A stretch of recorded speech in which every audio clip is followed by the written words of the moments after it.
Smart મીટરને લઈને અનેકવાર આપણે જોયું છે કે સ્થાનિક લોકો વિરોધ કરતા હોય છે, ડીજીવીસીએલ કંપનીના માણસો તો ભગાવી દેતા હોય છે, પરંતુ આજે આપણા સાથે મંત્રી મુકેશ પટેલ છે, એમની જાણીશું શું થયું છે. મુકેશભાઈ, આજે તમારા ત્યાં સ્માર્ટ મીટર લગાવવામાં આવી રહ્યું છે, પરંતુ અનેક લોકો હજુ પણ એનો વિરોધ કરી રહ્યા છે, એનું કારણ શું?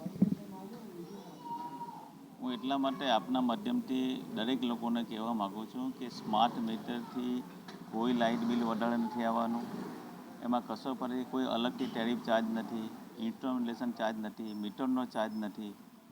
પરંતુ આ મીટર લાગવાથી આપણને ઘરમાં કેટલું વીજળીનું કન્ઝમ્પશન થાય છે એ તરત આપણા મોબાઈલ પર ખબર પડી જાય. આપણા ઘરમાં ક્યાંક કદાચ આપણે બંધ કરીને ગયા હોય, કોઈ લાઇટ ચાલુ રહી ગઈ હોય તો ક્યાંક આપણું મીટર રીડિંગ આપણે તરત જ ખબર પડે છે, એમાં તુરંત મીટર રીડિંગ આવી જાય છે.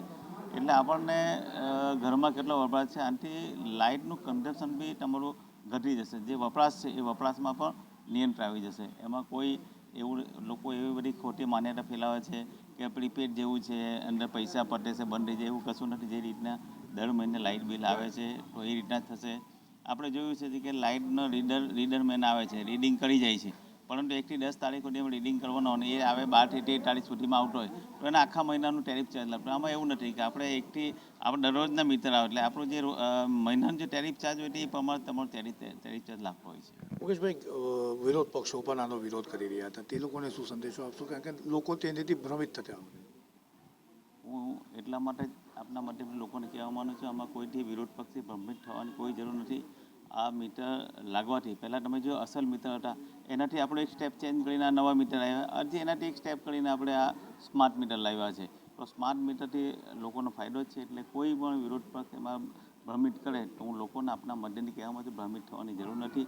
તમે એવું નથી કહેતા કે તમે આજે તમારું જૂનું મીટર નીકાળી લો, તમારું જૂનું મીટર પણ રાખો અને નવું પણ લાગો. તમને એવું લાગતું હોય કે મારું આમાં ડિફરન્સ આવે તો તમને ત્યાં જ ખબર પડી જશે કે મારા જૂના મીટર બિલનું આટલું લાઇટ બિલ આવતું ના આવતું, એમાં કોઈ ડિફરન્સ ના આવશે. અમે એ પણ અમારા વિભાગને સૂચના આપી છે કે બંને મીટર જે એને એવો ડાઉટ જતો હોય કે વધારે આવશે તો જૂનું મીટર પણ રહેવા દેવાનું પણ પ્રાવધાન રાખ્યું છે. તો તમારી સામે છે કે ખુદ ઉર્જા મંત્રી હવે પોતાના ઘરેથી સ્માર્ટ મીટર લગાવીને તમામ લોકોને સંદેશો આપી રહ્યા છે કે સ્માર્ટ મીટરને કોઈ મોટું લાઇટ બિલ આવતું નથી, અને જો તમને લાગતું હોય તો તમે તમારું જૂનું મીટર પર ત્યાં લગાવેલું રાખી શકો છો. અને જો તમને લાગે કે આ સ્માર્ટ મીટર અને જૂનું મીટર મારું સરખું જ વીજ આપી રહ્યું છે તો પછી તે જ વીજ મીટર તમારે ત્યાં રાખવાનું છે. કેમેરા પર્સન અજીત પટેલ સાથે આઝમ સાલે, સંદેશ ન્યૂઝ, સુરત.